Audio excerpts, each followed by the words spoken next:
purchased this house at a foreclosure auction for $13,500. I put about $11,000 in renovations in it, did it all myself, a whole lot of elbow grease, and just sold it for $55,000, leaving me with about $25,000 profit. I'm going to show you some before and after of this project. There's a lot of work I did to this thing, and I mean, hey, it's sold. So look at this grass. I haven't mowed it. So the new owner, welcome to the joys of home ownership. You guys can mow this crap. And this giant hill over here, you can mow that too, because it's a freaking stupid hill. So let me show you some before and afters. This is what the kitchen started off as. It's about a 5-foot long cabinet and a countertop and a sink and one upper. I'll rip that out. The floor is about 5 layers of linoleum thick, vinyl sticky tiles and crappy plywood and millions of staples. God, managed to get it all out. It was so bad, but hey, check out what the kitchen looks like now. About $1,200 in some real basic cabinets from Home Depot, but I think they fit that house nice. They also sell that crown molding and whatnot. I installed that. Gives it a nice little finishing touch. The inexpensive square white tile backsplash, those are dirt cheap, but they give a nice clean appearance for something in this price range. The countertops, I actually built those myself out of Formica 1080FX, a laminate, and those were only about $300 total to make those myself. Started the floor off with a real high quality plywood subfloor. And on top of that, I got these vinyl sticky tiles. They are a flipper's dream because they're fast, but these are the kind you can actually grout, so they kind of look like real tiles, and they're relatively durable too. Also got that new baseboard and trim that I put in. A brand new back entry door, give you a little bit of an updated appearance here. And again, that baseboard I put in, that's some real nice stuff.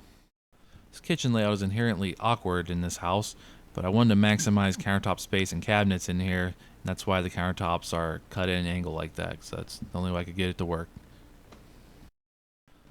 The bedrooms upstairs, the walls are in such a state of disrepair with wallpaper and everything that I just chose to drywall over them with new drywall. Here's what this same bedroom looks like now. These walls are now smooth as a baby's bottom. 3/8 drywall over all the whole upstairs. You can't find any imperfections. I sanded and mudded this thing to perfection. Laminate floor throughout the whole upstairs. Nice new subfloor under it. This laminate flooring is installed beautifully. No seams throughout the whole upstairs. Gotta check out my laminate job. But these doors, I painted them black. Some people don't like that. I think it's awesome. I also installed that crown molding. I think that's pretty sweet too.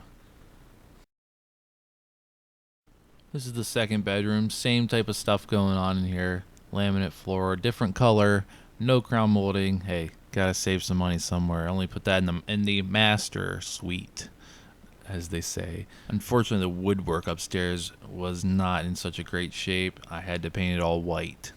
Oh well. In this third bedroom, it's just a nice plain white box. Plain Jane, white everything, just sprayed painted everything white. The bathroom was disgusting. It had purple carpet. Not pictured here because I already ripped it out. Let's take a look at what it looks like now. I kept that white paneling stuff in the bathroom because I didn't want to open a can of worms, but I put new trim in, new toilet, same type of flooring from the kitchen. And bathtub, I didn't mess with that too much because that stuff was all fine over there. And the vanity, got that vanity on discount, same with that mirror. And I used leftover laminate to actually make a top for that, and that's like a $20 sink.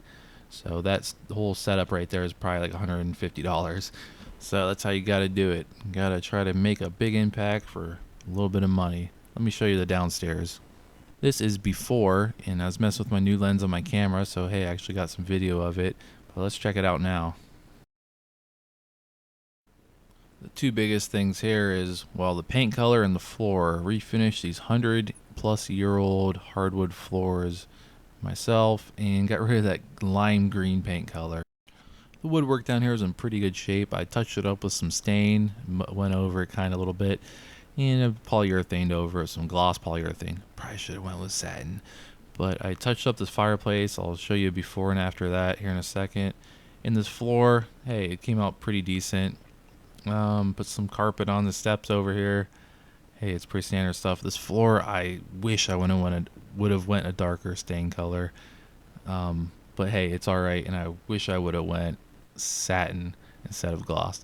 Gloss looks cool in pictures, but man, it marks up fast and gets all kind. You see all kinds of stuff. Definitely always go satin and with your polyurethanes. This is what that fireplace looked like before. Even though everything's like an antique, it's still ugly. So I updated it. So I actually put some basic tile over the old tile on the floor and trimmed around it, and I actually spray painted the tile on the back white.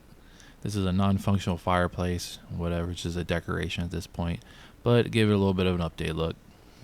The exterior of this house was actually already mostly renovated. The guy had put new windows in, siding, roof, this little vinyl fence. I guess the story is he was a gambler, an older guy, took a mortgage out, refinanced his house, passed away, and that's why I got foreclosed on. He spent some money on some updates on the exterior, obviously nothing inside, but and then he blew the rest gambling. But I got pretty lucky because the systems of this house were pretty updated. Had a brand new high efficiency furnace, real nice furnace. I did have to put a new electrical panel in, upgrade that, and I had the electrical was older type of wiring from the 50s or 60s where it just doesn't have a ground. It's not like knob and tube or nothing that old. It was updated at one point, but I just actually put what do you call them, GFCI breaker outlets in everywhere. I got them off eBay. Just put those in everywhere, so it's pretty safe. So everything was mostly cosmetic in this house, not too much heavy duty stuff. I did jack up the basement around, or actually the stairwell around the basement, because they start to sag there in these older houses. I was actually going to make a whole nother video about that. I jacked that up a little bit in the basement. A couple little things, mostly cosmetic stuff like you see. I think I did pretty good on this house. One final note, I've been linking you to some other videos pertaining to this house that I made along the way. Go ahead and check some of those out if you got some time.